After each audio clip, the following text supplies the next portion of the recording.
काला साया। यूं तो बनारस घाट अपनी खूबसूरती के लिए बहुत प्रचलित है, पर घाट के किनारे कई राज लिए बैठे हैं। ये कहानी शुरू होती है बनारस के घाट के पास बने ममता निवास से, जहां प्रिया लाल जोड़े में ममता के घर उसकी बहू बनकर आती है। आओ आओ बहू, घर को अपने पैरों से पवित्र करो। ममता घर की दहलीज पार कर ही रही होती है कि अचानक एक बहुत गंदी सी बास पूरे घर में फैल जाती है।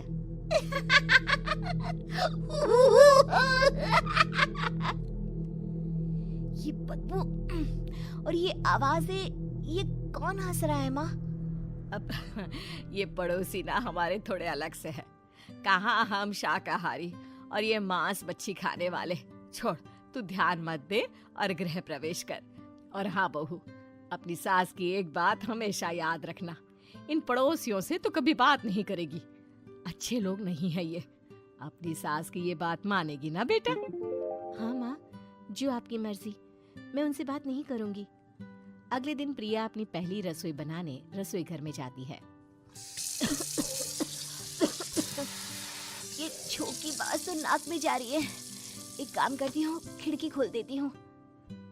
प्रिया खिड़की खोलने जाती है। इतने जाले, लगता है इस खिड़की को कभी खोला ही नहीं गया। पर ऐसा क्यों? ओह, नॉन वेज की स्मेल आती होगी ना। 2 मिनट के लिए खोल लेती हूँ, फिर बंद कर दूंगी। प्रिया खिड़की खोलती है। खिड़की खोलते ही उसकी नजर सामने वाले घर की खिड़की पर पड़ती है, जहाँ एक लड़की खड़ी होती है। हाथों में मेहंदी, लाल रंग की साड़ी, बिल्कुल सजी धजी, मानो प्रिया की तरह ही वो भी नई नवेली बहू हो। वो प्रिया को देखकर मुस्कुराती है। हे भगवान, माँ ने तो इनसे बात करने को मना किया था। प्रिया फौरन ही खिड़की बंद कर देती है और तवे पर चढ़े रोटी की ओर देखने लगती है, पर वहाँ रोटी न होकर मछली पड़ी होती है। ये क्या? पहली ही रसोई में इतनी बड़ी गलती! हे भगवान, अब मैं क्या करूं? प्रिया बहुत डर जाती है और फौरन रसोई की सफाई करने और फिर सभी के लिए खाना बनाने लग जाती है। जब वो सबको खाना परोसती है, सब तो ठीक है, मैं बेकार में चिंता कर रही थी। हे भगवान, ऐसे ही बस अपनी कृपा बनाए रखना। रात के वक्त जब सब सो रहे होते हैं, तब प्रिया को पायल की आवाज सुनाई देती है, जिससे उसकी आंख खुल जाती है। ये पायल की आवाज कहाँ से आ रही है? प्रिया उठकर उस आवाज के पीछे छत की सीढ़ियों तक जाती है। तभी उसे बच्चे के रोने की आवाज आती है। प्रिया छत पर जाती है तो क्या देखती है? वही लाल साड़ी वाली लड़की अपनी गोद में एक नवजात बच्चे को घुमा घुमा कर सुला रही है। तभी प्रिया की नजर उसके पेट पर पड़ती है। ओह गॉड, ये तो प्रेग्नेंट भी है। सुनिए, बच्चा सो नहीं रहा है क्या? मैं कुछ मदद करूं? नहीं नहीं, आपके घर वालों को अच्छा नहीं लगेगा, मैं संभाल लूंगी।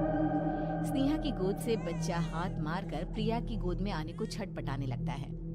दोनों घर अगल बगल में बने होने के कारण प्रिया उस बच्चे को गोद में ले लेती है। प्रिया के पास आते ही वो सो जाता है। बच्चे का वो स्पर्श रात भर प्रिया भूल नहीं पाती और अगली सुबह वो छत पर कपड़े सुखा रही होती है। तभी उसे एक औरत इशारा करके बुलाती है। स्नेहा कह रही थी, बाबू तुम्हारी गोद में आते ही सो गया। मैं गौरी, स्नेहा की माँ हूँ। बहू, घर आना, बाबू को खिला भी लेना। शाम को जब घर पर कोई नहीं रहता, बच्चे से मिलने के लिए प्रिया छिपकर अपनी पड़ोसन के घर चली जाती है और कुछ देर बच्चे को खिलाकर वापस लौट आती है। इसके कुछ दिन बाद ही प्रिया को पता चलता है कि वो माँ बनने वाली है। ममता की खुशी का ठिकाना नहीं रहता।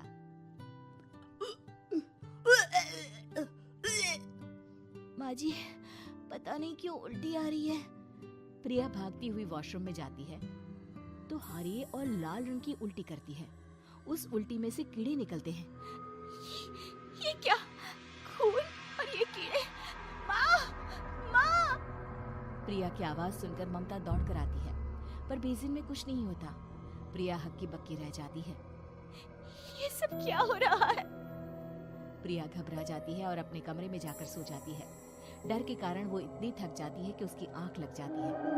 तब उसे ऐसा लगता है उसके पेट पर मानो कोई बैठा हुआ हो। कौन हो? प्रिया के पेट पर एक 5 महीने की बच्ची बैठी हुई थी, जो बुरी तरह जली हुई थी। माँ, तुम ही मुझे लाई ना अपने पेट में। मैं तुम्हारी माँ नहीं हूँ। कौन हो तुम? माँ, देखो मैं जल गई बुरी तरह से। 6 महीने पेट में रहने को भी मुझे नहीं मिला। सहला दो ना माँ। बचाओ, बचाओ, माँ। ममता दौड़कर कमरे में आती है। प्रिया की बातें सुनकर वो सब समझ जाती है।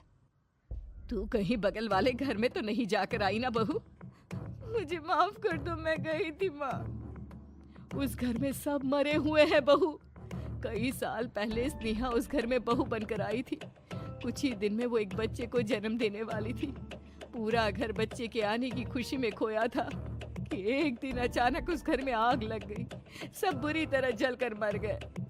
गौरी आज भी दादी बनने का इंतजार कर रही है और इसीलिए स्नेहा ने अपना अजन्मा बच्चा तुम्हारी कोख में डाल दिया।